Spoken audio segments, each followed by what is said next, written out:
play Beautiful Baby for me? Sure thing, Elsie. Let's go.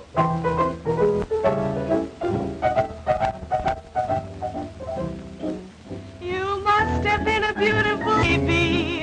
Why, you must have been a wonderful child. When you were only starting to go to kindergarten, I'll bet you drove the little boys wild. And when it came to winning blue ribbons, you must have showed the other kids how. Why, I can see the judge's eyes as he handed you the prize. I bet you made the kiss bow, 'cause you must have been a beautiful baby. 'Cause baby, look at you now. Why, you must have been a beautiful baby. Why, you must have been a wonderful child.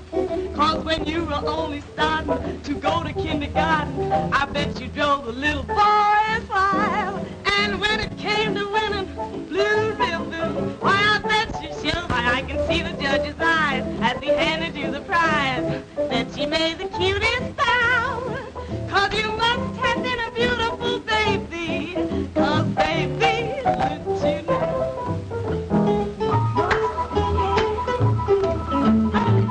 Sing it, boy, sing it.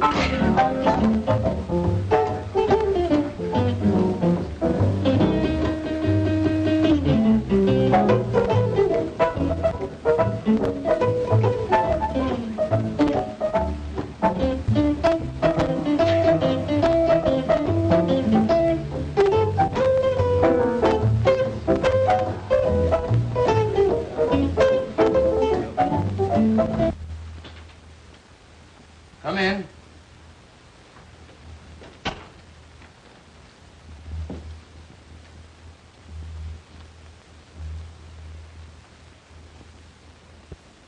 Hello, Elizabeth. What's on your mind? Heavens. What have you been doing? Hijacking somebody? May I sit down? By all means. There you are. Now. Well, who from, how come, and what for? Tony Guido and Nick Cavelli. I smell trouble. Their gang just pulled a big job. The Peacock robbery. It smells like one of their jobs. They keep me on the anxious seat, all right. Well, what do they want? A little party in the private apartment upstairs after the joint closes tonight. That's easy. It's for rent for such purposes. With a half-dozen of our girls to entertain them, including Elsie. That's what I was expecting. And what I feared. There goes the big dough. With 300 more on the line on delivery of Elsie. $500 gone with the wind. You know she won't go, so I... Because I want the place to make money. Why do you let her kid you?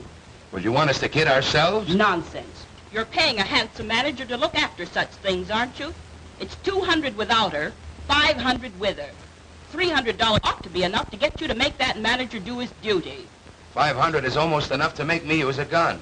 But I don't think they could persuade that girl to go up to that apartment if they offered her 10 times that much. It's amazing to me how you let that pair play you. If you had the right kind of manager, you'd soon see how quickly Elsie'd be persuaded to sit in on these parties. Darn it, why rub it in? The girl is 100% for the joint for what she's been hired for. No. I just can't tell any girl to do what I know isn't just right or get out. I'm a gangster, but I still haven't sunk that low. Rats. If you'll make my brother manager, I'll guarantee that Elsie Bellwood will be doing just what the joint wants her to do in 10 days or... Nothing doing, Elizabeth. I beat up men. I'll never win for getting rough with a woman.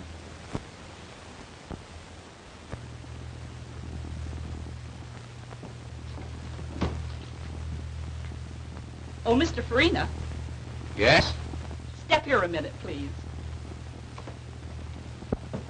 Get a load of that specialty.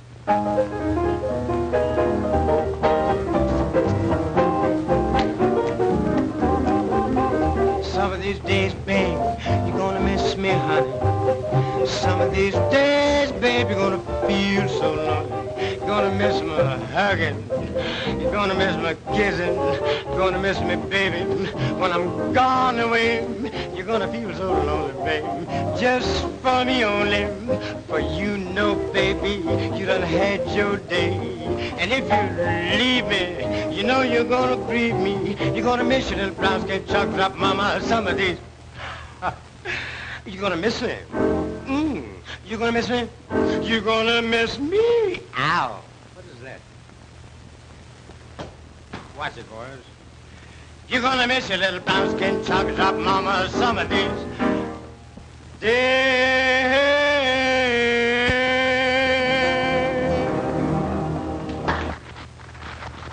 A manager should be able to entertain in case you come up short of an act some night. You saw that. Think it over, Mr. Farina.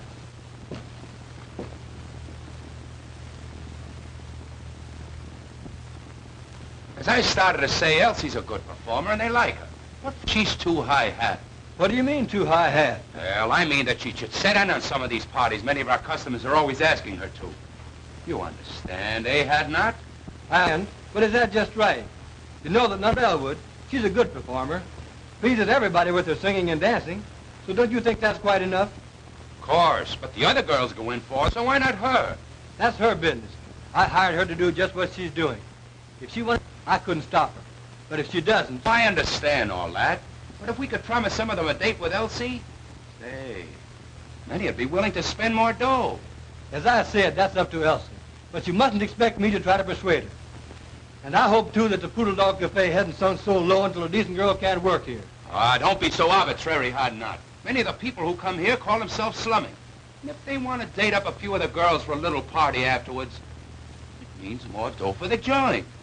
You understand? Of course I do, Farina. And they do it right along. But you were speaking about Miss Bellwood. And I merely said that if she doesn't want to go out on any, I'm not going to argue and abuse her about it. Good evening, Mr. Grotty.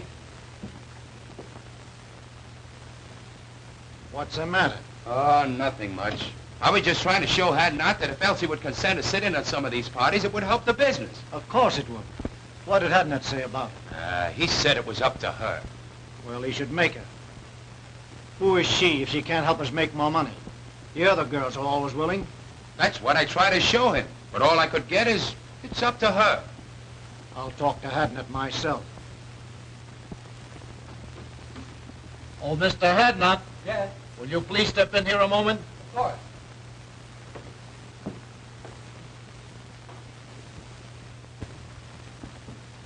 Have a seat. Cigarette? No, thanks. Mr. Hadnot, my cousin tells me you don't like the way we run our place. Hadnot don't think that we ought to try to persuade Elsie to go out on parties if she don't want it. I said that I wouldn't try to... Now, this Elsie girl, she's very attractive. Some of our customers want to sit in a little party now and then. You understand, after the place closes. Now, we like to oblige our customers. So we think that you should... Listen, Mr. Grotty, your partner and I have just party. It's up to her. But I hired her to sing and dance here in the place, not to go out on private parties. Now, if you want to try to persuade her to, that's your business, but I won't. Oh, you won't, eh? Well, what do you think we got you hired for besides managing the place? We can do the managing. We... That is, you know the girls better than we do. You talk the same language. Now, we've been after this girl to help us out a long time. Now we say, you get her to or... Quit. That's okay by me. Now, Hadnot, you don't have to do that. Let's talk it over. You see, I try to You get... both made your positions very clear. There's no alternative but to do what you want me to or resign. I'm resigning. You can get plenty of men in my race to do anything you ask them to. So why waste your time on me? As far as Miss Bellwood's concerned, she's a lady. I have too much respect for her, for myself, to try to persuade her to do what you know and I know is wrong. As to you two, if you had any respect for the unfortunate members of my race, especially the girls who are forced to work here, you wouldn't try to make them do ugly things. But since you haven't, I don't like your attitude. I'm quitting. Good day.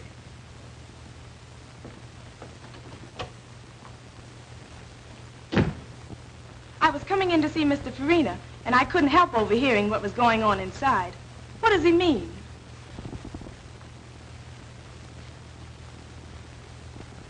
It means that I'm leaving, Miss Bellwood.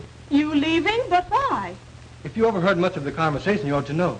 It's because of you. I'm sorry. But you mustn't. You can't. I won't let you give up your job on account of me. Now, The only way I could get it back and keep it would be for you to do what they wanted me to make you do. And if you did, I would hate both you and myself. oh, you're so fine and noble, and jobs are scarce. I could never feel comfortable or happy knowing that you gave up yours because you wanted me to stay decent. Why, Oh, let's not take it so seriously. I don't belong in that place anyhow. neither do I. If you just must quit, then I will too. You'll do nothing of the kind. There's nothing wrong with your job, and you don't have to change your ways just because some drunken, depraved customer wants to go flying around with you. Meantime, the customers like you, and you're making more money now than it is possible for you to make anywhere else. Forget about me and the chief job I had. But don't you understand that I understand all about what you want to say, but the fact is, I've been appointed to a job on the detective force. I was going to quit the first of the month anyhow. The prosecuting attorney is anxious to break up the cabaret racket, and their efforts to force you to be bad, whether you want to or not, should be a part of it. Anyway, I've got a better job, so go in there and do your work, and keep on being nice. I like you that way.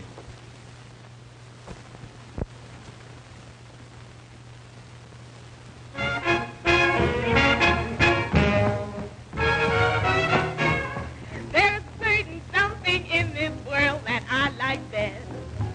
I depend on one thing for my total happiness. No, it isn't money. No, it isn't fame.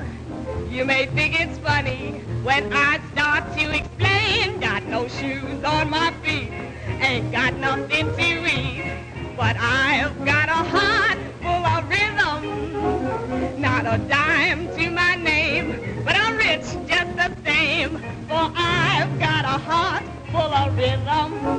Now when the skies are gray and everything's wrong, I find my way by singing a song. That the great think I'm small, I laugh at them all, 'cause I've got a heart full of rhythm. Got no shoes on my feet, ain't got nothing to eat, but I've got a heart that's full of rhythm. Not a dime to my name, but I'm rich just the same, for I've got a heart full of rhythm. Now when the skies are gray and everything's wrong, I find my way by singing a song. Let the great think I'm small, I laugh at them all, for I've got a heart full of rhythm.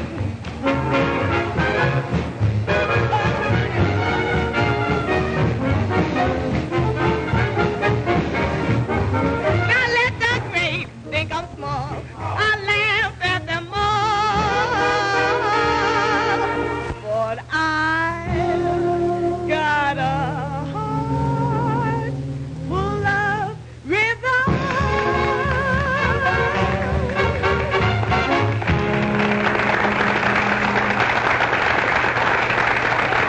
Be very happy when I think of you being without your job on account of me. Tell you, Elsie, if I may call you that. You may, of course. Thanks. That makes it easier. Getting back to what we were talking about, I was trying to tell you that I didn't care. You see, I've been studying for detective work for 2 years. It comes under civil service. I took the examination. Thing is all right. I don't have to worry about a job for me any longer. With a better job, I can do more good. Naturally, I'm glad that I can now be more independent and stand up when the occasion rises for decent girls like you. I sure like you for that, and I shall always respect you. I hated to think that you had to suffer any inconvenience or embarrassment on my account. However, I like to think that the Negro race have such a terrible time. If we had a few more girls like you, maybe it wouldn't be as hard as it seems. By the way, did you happen to notice anyone hanging around to take my place? Yes, those Landry boys. Incidentally, distant relatives of mine. They're made to order for dirty work. They'd hardly stop at murder. So, I may have to quit after all. No, the customers like you too well. Just you stand pat, and they'll soon quit trying to persuade you. I hope you're right. It was bad enough for the help while you were there. But with outfit like my relatives in charge? Well, I shudder when I think what those poor girls will have to put up with now. Oh, you don't need to. I'm on the getting outside. I can be out in a jiffy and upstairs before you can get around on this side. I want to thank you for a fine evening. But if I find out that you're lying about that detective job, I'm going to make you let me do something that I never thought I'd ever do. Take care of a man.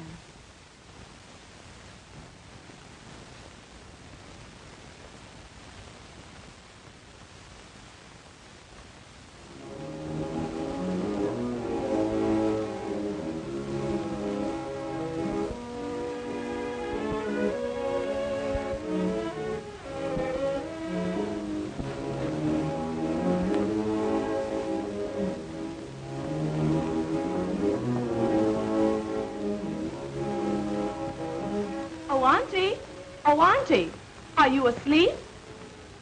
You're playing possum on me tonight, Auntie. But why all the light?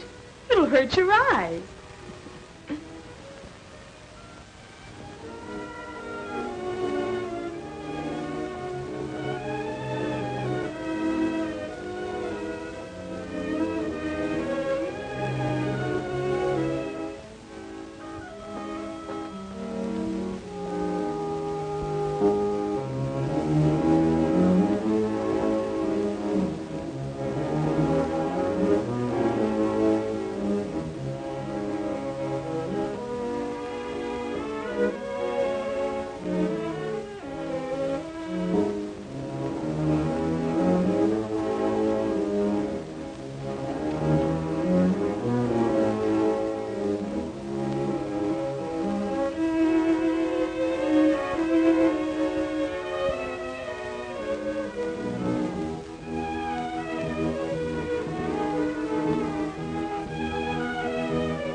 My man, I saw you give up your job tonight to defend a girl's honor. A girl almost a stranger to you. But she's a good girl, Benny. And you stood up for her and believed in her at the price of your job. That's what I call a man. You're all right, Mr. Hadnot. I'd like to see some other colored man give up his job on account of any girl. Why, he'd throw at anybody that would show him 50 cents. I'm sorry to say. And then take her back for him. Pretty rotten setup. But you're out of a job, Benny. You've got to live and get along until you find another one. Now, you may have this job that you mentioned, and you may have just said it to console me, but I'll find out. I've seen plenty of women taking care of men. Worthless, trifling, good-for-nothing men. And I've hated them for it. Isn't that funny? I want to take care of one now, too. You, Benny. But you're such a good man, Benny. But this is different. You've just got to be all right. I've just got to do this. I want to give you everything that I make and let you give me what you want me to have. Will you promise me you'll do this, dear? It'll make me so happy.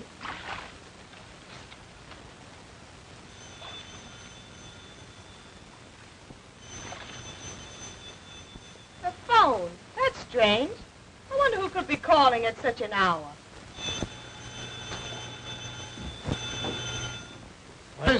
What do you say we start the session with a little drink, yes? Okay, boss.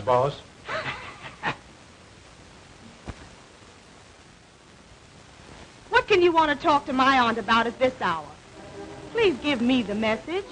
She's a standard. But if you say that it's a matter of life and death, I guess I'll have to call her.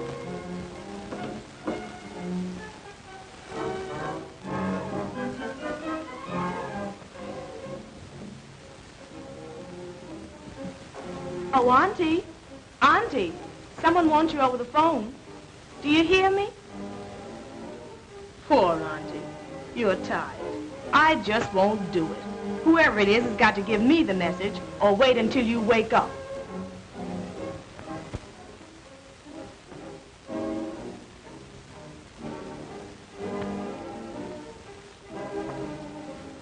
Hello? Hello? Hello? Hello? Hello? Hello? That's strange.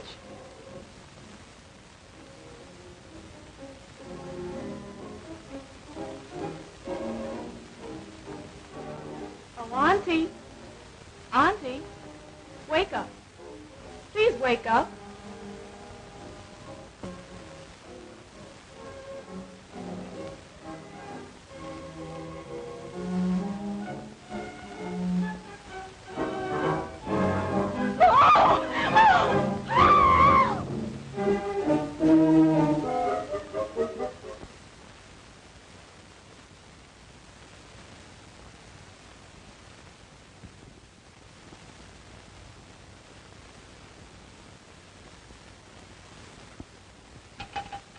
Operator! Operator! Get me the police station, please! Quick! You say you arrived home about 3 a.m.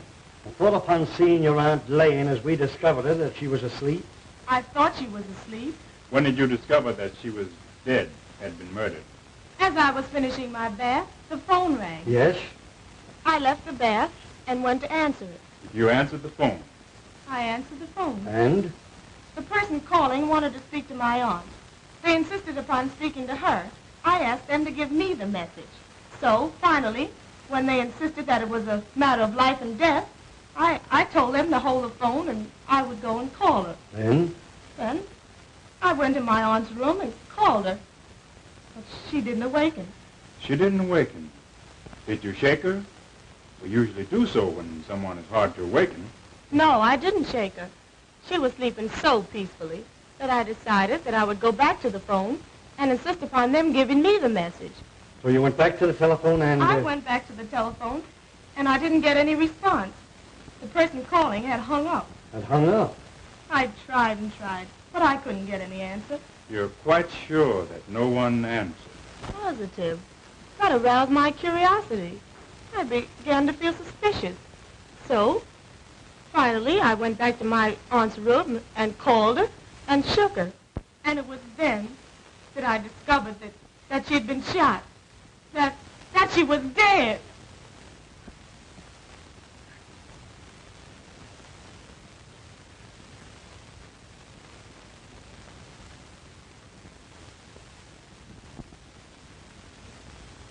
Well, what do you think of her story? Sounds truthful. It does, and it may be. But in cases like these, one can never tell. It always pays to reserve decision until you learn more. That's true. Who is the girl? Her name is Elsa Bellwood. Do you know her? In a general way. I've talked with her. She's considered a very good singer and dancer and works at the Food Log Cabaret. I see. Do you know anything about her reputation, her character? She's in the show business, you know. This case seems to offer something. It is unusual. For instance, someone calls over the telephone And insists upon talking to a woman you can see it who has been dead for hours. and times the call when he knew the girl would have returned from her work and at such a late hour. If the girl is innocent in this murder, then someone who called knew something about who did it, if they did not kill her themselves. Now, if the girl killed her aunt, she would have had to leave the cabaret. I guess, say, between 10:30 p.m. and midnight. Go home, shoot her aunt while she was asleep, go back to the cabaret, go on with her work, and then come back here in an hour and call the police station. It's too complicated for the arresting officers. There's only one thing to do. We'll have to take her downtown and hold her. I'm sorry. She seems like a very nice girl and truthful. But somebody killed that woman. Now, as the girl was the only one here, there's only one thing to do. Take her downtown and book her. Come on. Does this mean that I'm under arrest? I'm awful sorry, but you are. Oh. And it means that you're going to lock me up? Put me in jail? Yes, I'm awful sorry. I'm not blaming you. There's been a murder, and the law has got to find out who did it. Well, there's no one else to hold it this time but me. So... If you have an idea who did it... No, not the least. Not the least. Why, I can't imagine anyone wanting to kill my aunt. Poor auntie.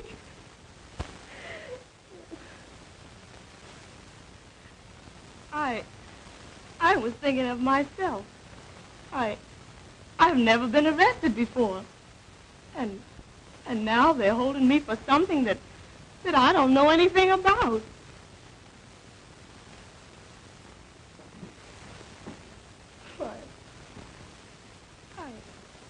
I'm under arrest. And they're going to put me in jail.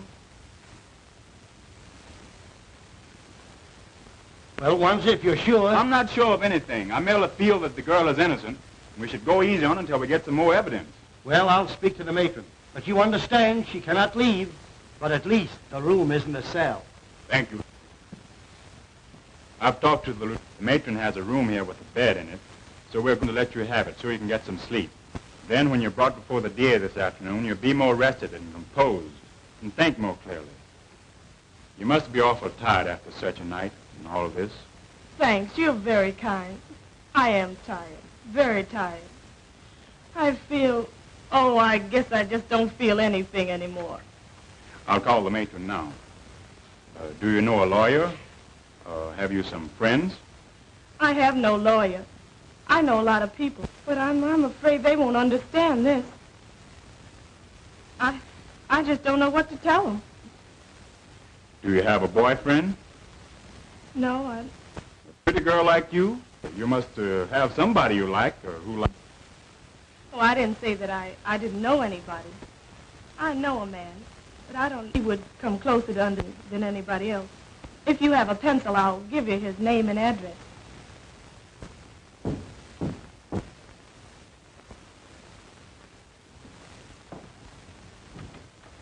Hello, Wanzer. Hello, Adnot. Come in.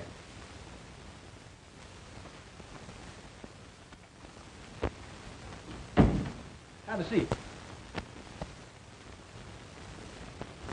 If Miss Bellwood didn't want to go on these private parties, and you know what that means, I wouldn't make her go. Say, if I had my way, I'd clean up every cabaret like the Poodlock in this town. I stay so annoyed when I have to look upon other girls forced to put up with all they have to that it just makes my blood boil. Well, that was the trouble, and why I lost my job. Miss Bellwood is a good girl. She's a good performer, and the people like her. So I was thumbs down on making her do anything, other than the work she had been hired to do, for her to hold a job. So that's why I'm out of the Poodle Dog. That's too bad, Hadnot. But what about your appointment to the detective force? That's gone through, and I'm starting to work the first of the month. Good. I'll be glad to welcome you. Thanks. But getting back to the girl, can you imagine her committing a murder? We couldn't even force her to go on a private party.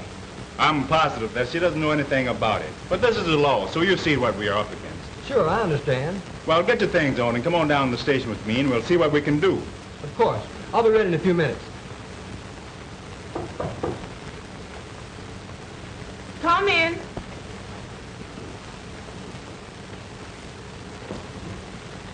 Oh, Elsie. Benny, Can you imagine such a terrible happening? And to you. Mr. Wanzer brought me the news. I'm so sorry for you. Oh, yes. Mr. Wanzer has been very kind. Let me thank you again, Mr. Wanzer. I'm glad to have been of little help. I imagine you and the young lady would prefer to discuss this between yourselves. So you will please excuse me. Thanks. Now let's have a seat and you can tell me all about it.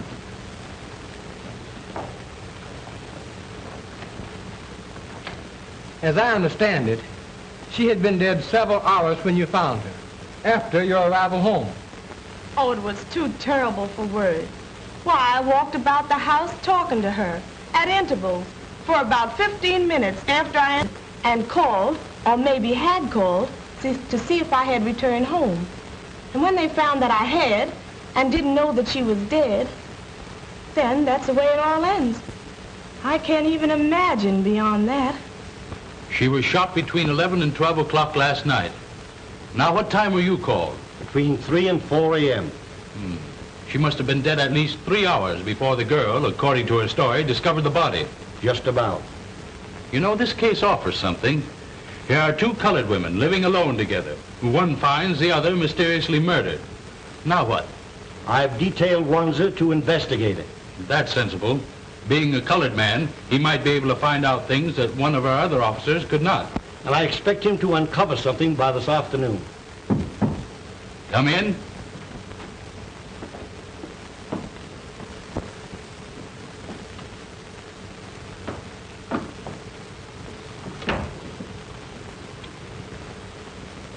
Now tell Mr. Eckert, the district attorney, how you're related to Miss Bellwood and what you know about her aunt. Well, I don't know that I ought to. Go ahead, sister. Tell them all about it. Well, all we know about the murder is what we read in the morning papers. Of course, we know, that is, we knew the victim, Josephine Hawkins. In fact, she was a cousin of ours. Oh, your cousin. So you were related. All right, go on. And this Miss Bellwood was her niece and lived with her. That we have already found out. Miss Bellwood told us that when we went to her house this morning. Of course, I merely mentioned the fact so that you'd understand. Now, what did this Mrs. Hawkins do? How did she live? You mean Miss Hawkins? She wasn't married, had never been married. Oh. No, she owned a beauty parlor that she ran downstairs in the same building. Have you any knowledge or idea how the expenses of the apartment were shared? No, I don't know. But I do remember once talking to her and of her saying that she had an awful lot of insurance for a woman, but that Elsie, her niece, had taken it out on her and was paying the premiums. So she was heavily insured, and her niece, whom we are holding here, paid the premiums, even had the insurance taken out. That's what she told me. Just when did she tell you that?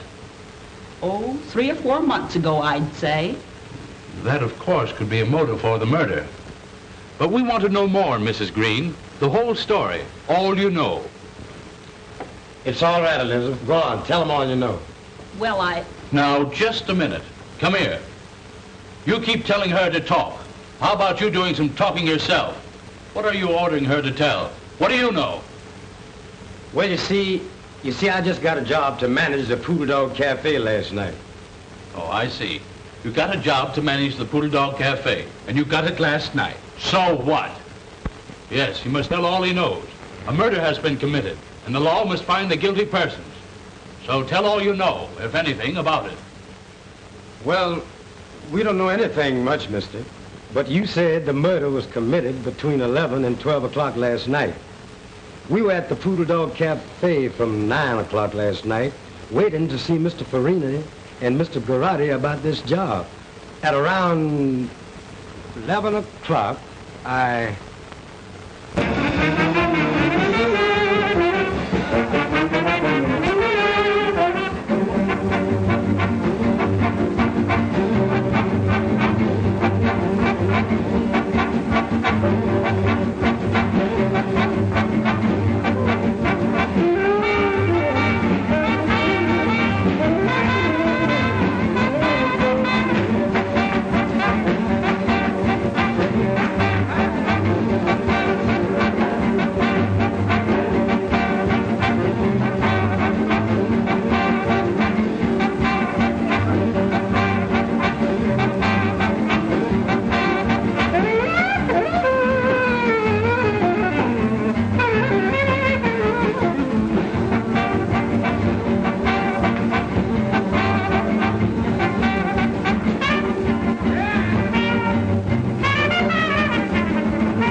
Gee whiz, I wonder when are those guys going to get around to me.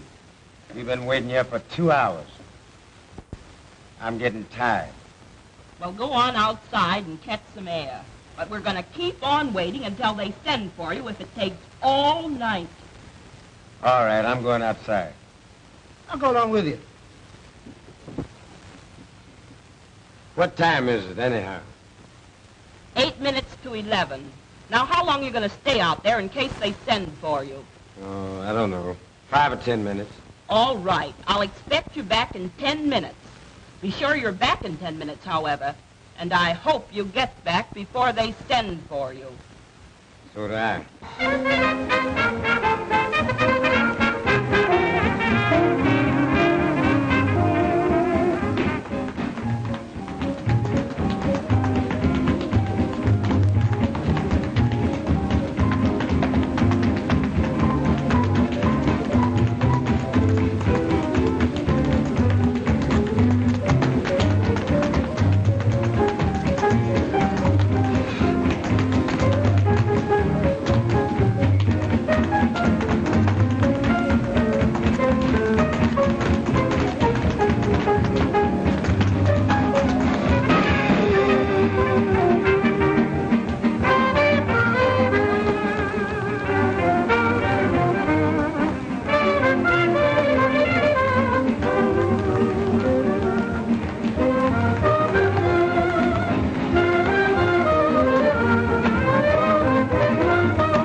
Glad to get out of that stuffy place.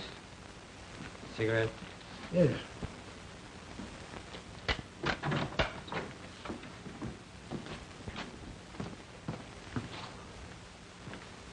Oh, taxi? Drive me to 1415 Yandy Street, please. Quick. I sent my brother back inside and asked him to call me if I was sent for. It was pleasant outside, and I hung around half an hour.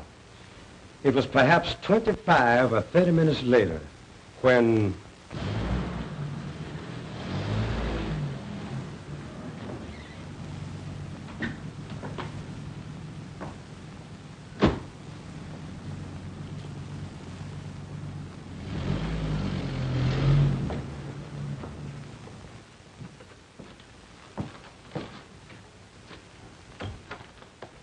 It's great to see you now. Okay. When I entered Mr. Garrod and Farina's office, I happened to look up at the clock and remember that it was 11:35. Yes, sir. Bring Miss Bellwood to my office at once. Yes, sir. I thank you people for the information you have given me.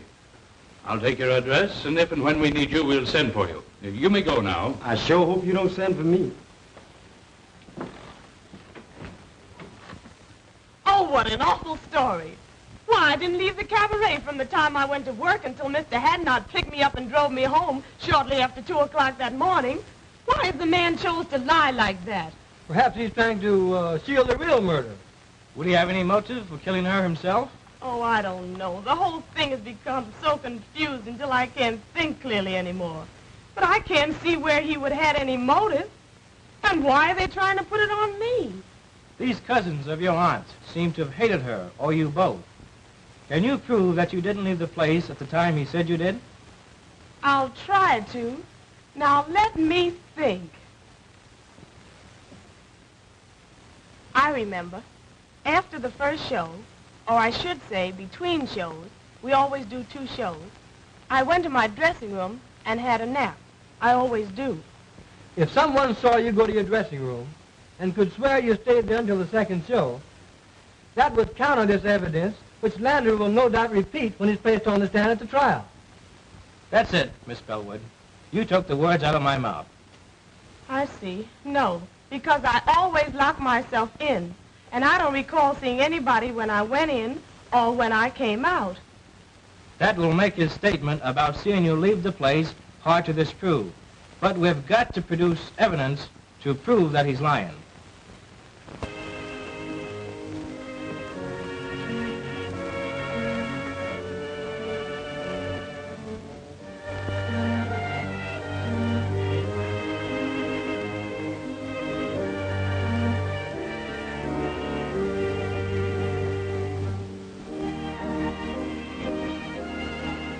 Darling. There's no use, Benny. Why give me false hope? Just leave me here to slowly succumb to this living death. I want to forget that I was ever born, and that I ever had any hope, and that I was ever a free person, once happy and hopeful. I can both understand and appreciate your hopelessness and despair, Elsie. But I want to tell you, dear, that I love you. Have loved you long before you even knew it. And that I've dedicated my life to righting this great wrong and setting you free. Since you didn't kill your auntie, somebody else did. So you see, I must ultimately succeed. And I will succeed. Oh, what you say sounds so beautiful, Benny. But I'm only a convict now. And I shall always be pointed out as a convict. You're a victim of circumstances, Elsie. And you're not the first person to suffer this misfortune. When the guilty persons are brought to justice, you'll be a martyr. And no person can point a finger of guilt or scorn at you. I'm going to help you, dear. But you must help me to enable me to help you. Help you, Benny? How can I? Easily and simply. I believe Mrs. Green and her brothers either killed your aunt or hired somebody to do it. At least know who did. Either way, the truth is not before very long. Some Negro mixed up in this is going to talk. They always talk. And they can never keep a secret, especially one so important as a murder. Maybe. But why haven't they talked? They know... Don't you catch my point, dear? You had to be convicted first. They've kept so busy telling lies to put you here that they couldn't start talking up to now. But with you convicted and here in prison, they'll soon relax. They'll think they've been smart in putting you here and don't know enough to realize that you can be gotten out. Their first move now will be to try to get the insurance money. I'll bet I'll be able to write you in less than a week that they've made application for it. I love you, dear. You're my great incentive. Kiss me.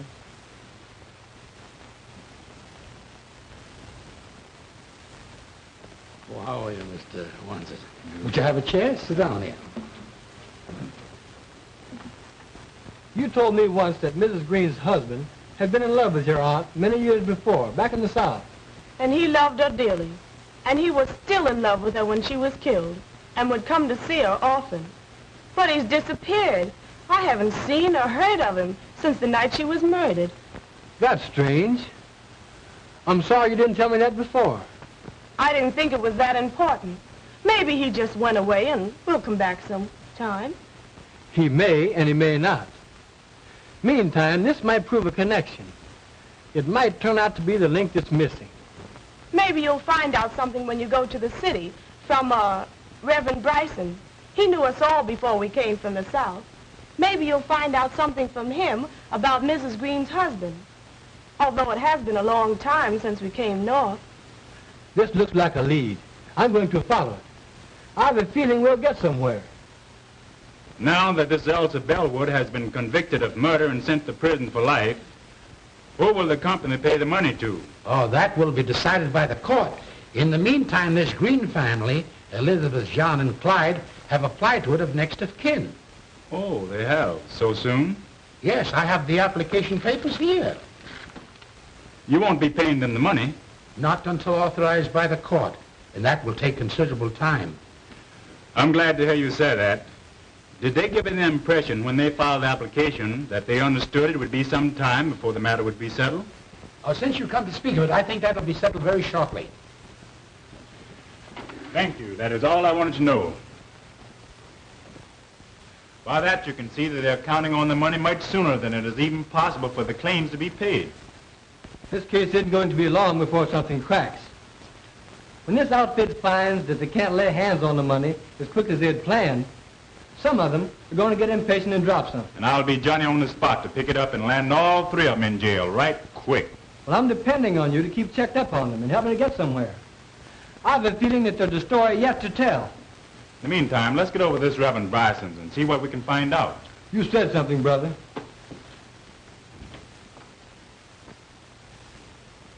Be seated, gentlemen.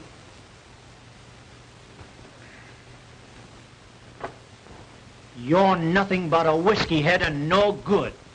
We have liquor here to sell to customers, not to be soaked up by the manager. You stay drunk. Nobody likes you. So you're through. Now get out.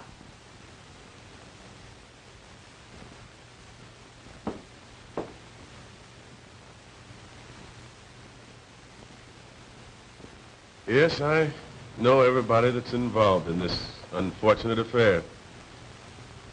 I knew Josephine Hawkins when she was just a pretty young girl having beaus for the first time.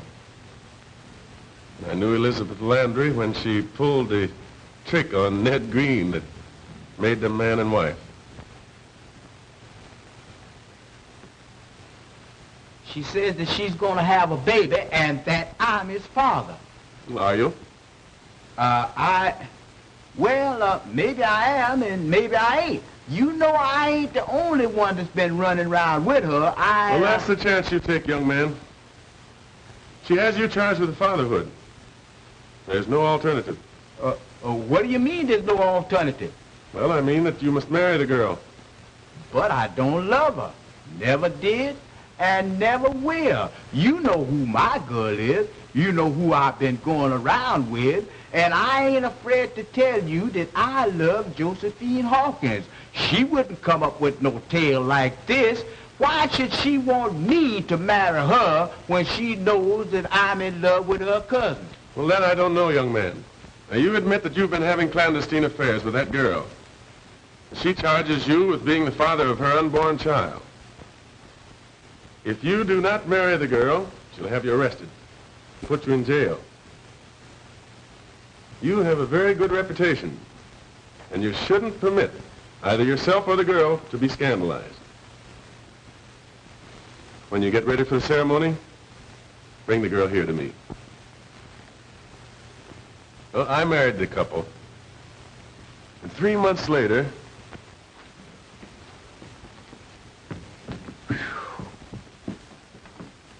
she lied.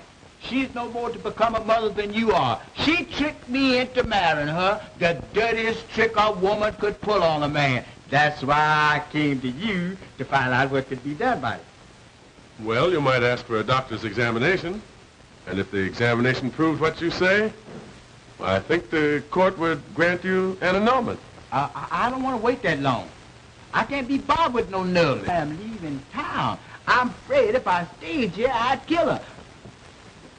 I ain't got time to be bothered. I am leaving town tonight. Goodbye. Heartbroken, Josephine Hawkins had left town, gone north. And Elizabeth, after Green had left her, she left shortly afterward also for the north. And feeling that Green had followed Josephine, which perhaps he had, Elizabeth took her brothers, whose reputation was rather unsavory, north with her. 10 years later, I was transferred to my present charge. And when I came here, I learned that under the threat of death, Elizabeth's brothers had virtually forced Green to live with her. And in the meantime, Green's love for Josephine had never died. And he insisted upon seeing her whenever he had a chance. I think you have given us the key, Doctor, to the missing link in this tragedy. And we'll start from here and run this thing down. You can bet.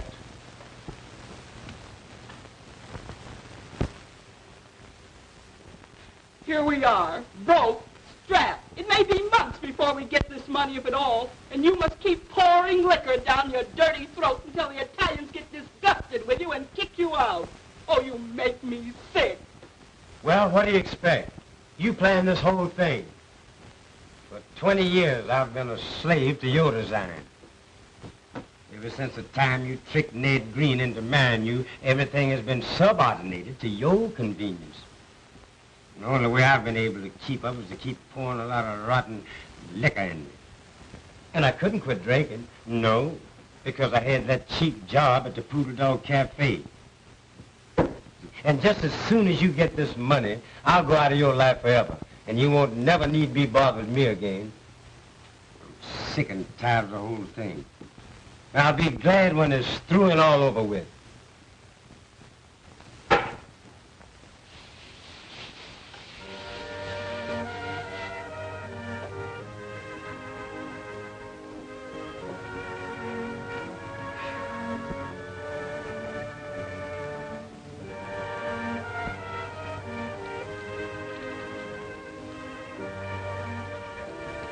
Dearest Elsie, we're getting somewhere. Very soon the case will be cracked wide open and you'll be free. In the meantime, now and always, dear one, that I love you. Love you. Benjamin.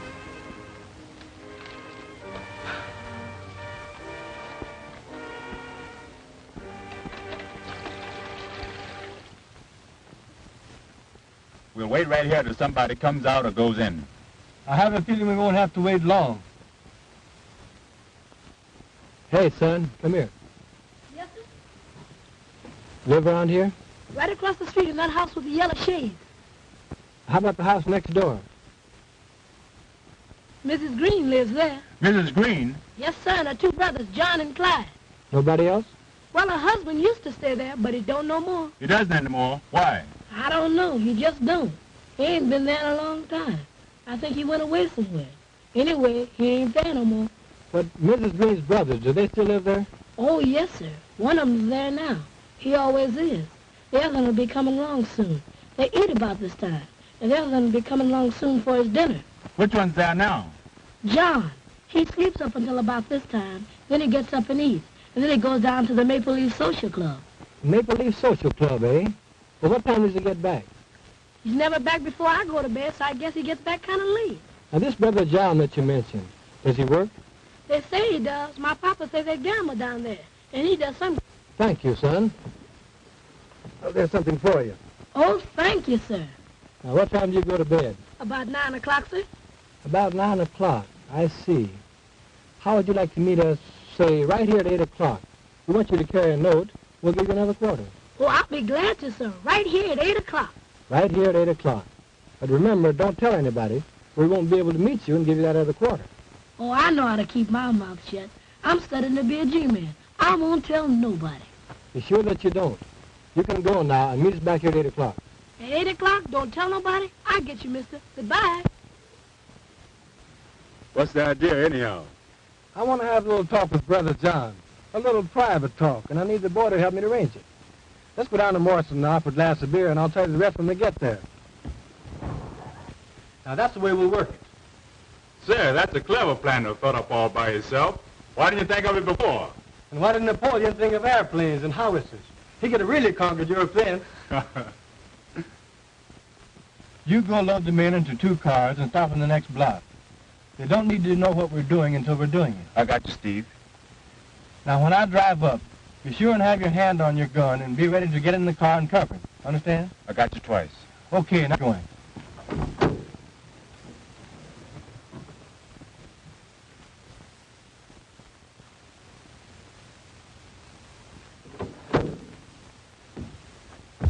All right, mister. Here I am.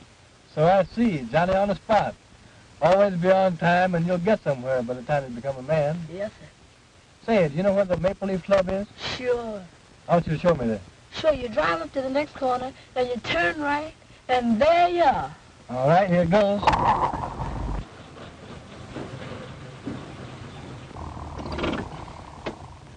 That's the club there, mister. Yeah?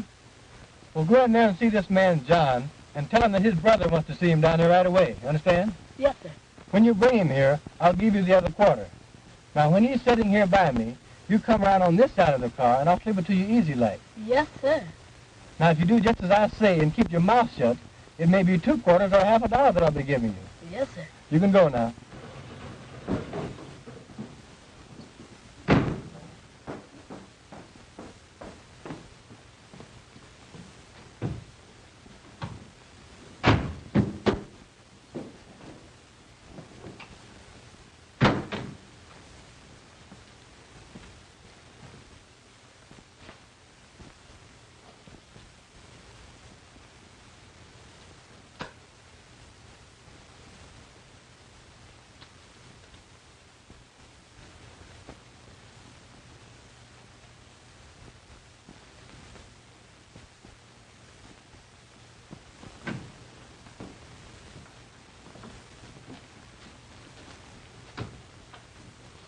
Hello, John. Well, hello, Hadnot.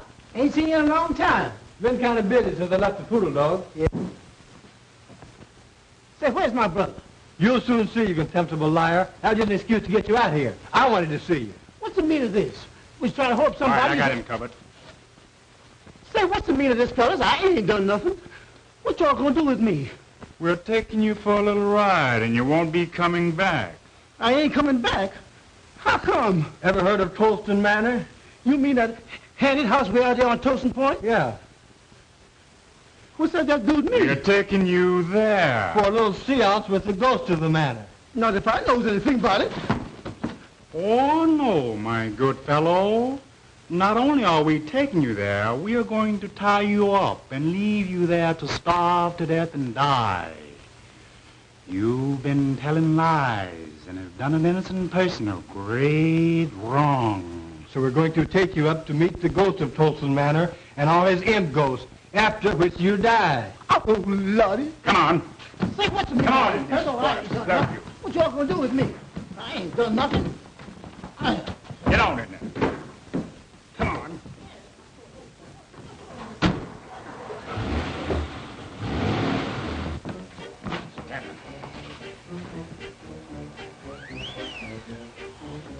All right, Wanda, make a light, please.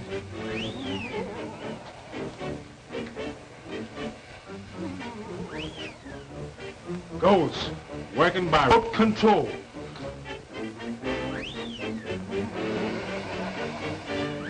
I hear that the only living things that visit here are huge buzzards with pink necks and white gills who fly down through the chimney and pick the bones of liars like John here, whose lips have caused great suffering. They tie them to that post over there. And when the buzzards fly down and devour our bodies, old Toastin turned their soul into imp ghosts. And every night at 12... Great goodness, it's midnight now. When that hand reaches 12, the ghost I've heard appear. At the stroke of 12, now watch.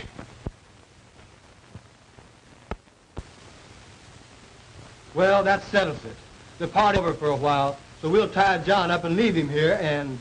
Oh, please, man, please don't. Of course, if you care to do a little talking, tell us who killed Josephine Hawkins. We might decide to wait a while. If you promise them hands won't come back, I'll tell you anything, everything. Just don't leave me here. You're such a rotten, dirty liar until I hesitate to believe anything you say. You swore in court under oath, so how do you expect us to believe you out here? But I'll tell you why we brought you here, and why we're going to leave you here with these ghosts. You killed Josephine Hawkins. I killed who? Josephine Hawkins! And you lied about Miss Bellwood when you swore she left the cabaret and went home and shot her aunt. I didn't. What do you mean? I means I did lie about Miss Bellwood. So did my brother. But I didn't kill her aunt. Neither did my brother. I don't believe you.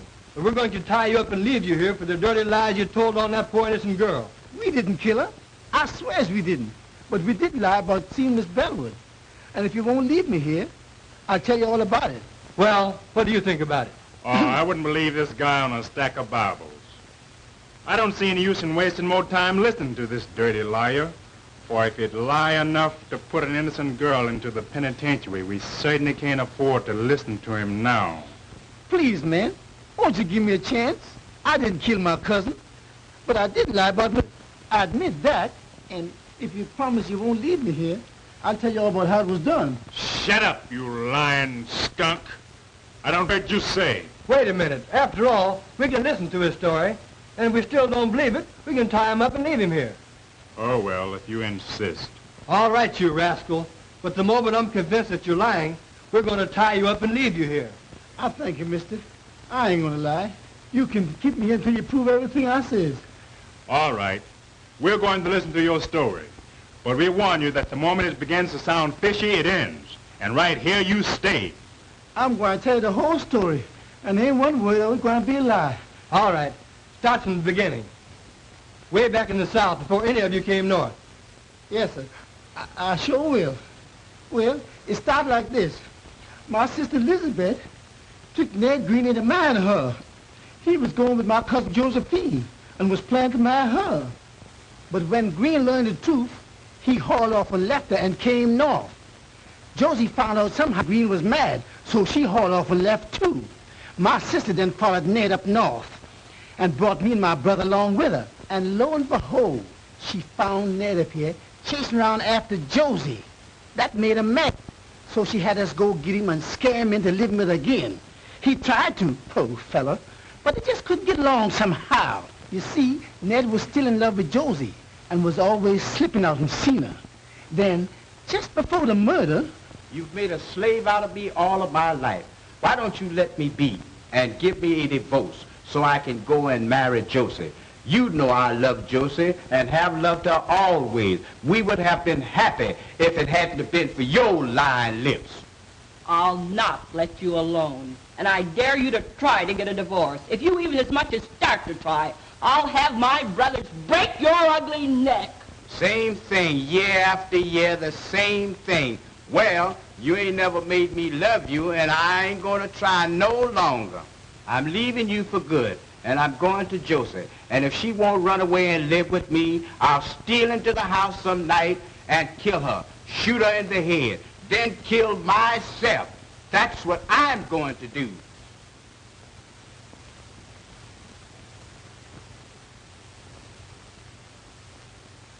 No dumb Negro like you ever had nerve enough to shoot anybody.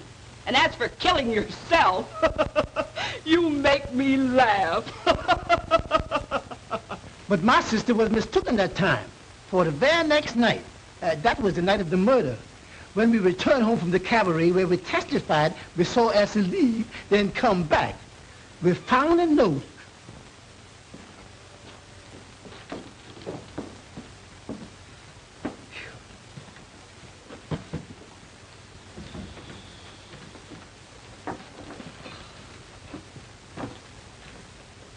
Hey, sis, where's the bottle? What about a little drink? Oh, go chase yourself. You've had enough liquor tonight.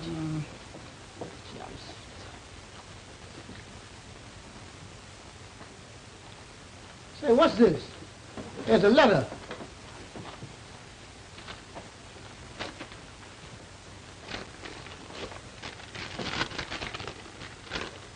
To my wife, I have done it. There is nothing to live for, so tonight I went to Josie's house and shot her through the head while she slept and turned on the light so her soul could find the way to heaven. With Josie dead, when you find this note, I will be dead too.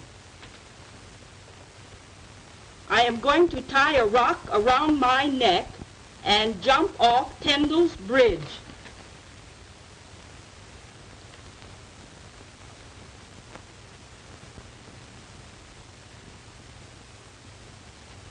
If you care to bury me, you will find my body at the bottom of the river under the bridge. Unhappily, Ned. My sister then sat down and planned the rest. We knew exactly what time Elsie would come home. So she called up Cousin Josephine's house every 10 minutes, starting at 2 a.m. She finally got Elsie. She could tell then that the girl didn't know her aunt was dead when she said, I'll go and call her. And when she did, Lizzie hung up on her. She knew then that Elsie would find out that her aunt was dead, had been killed. Lizzie stayed up all night long, making up that lie about Miss Elsie leaving the cabaret and coming back, so as to make it look like Elsie did it. Then she rehearsed me and Clyde on how to tell it. We were scared they would mix us up. All the time we was at the district attorney's office, Lizzie kept on pinching me and Clyde to make us tell it like she rehearsed it. You see, she was after that insurance money, and she figured that if she could get Elsie convicted, why, she'd get it. Well, what do you think of it? Well, I guess we'll put him under arrest while we check on his story. And if we find Green's body... That'll reopen the case and set Miss Bellwood free. All right, fella. We're calling the party off, taking you back to town and locking you up until we can see if your story is true. Let's get going.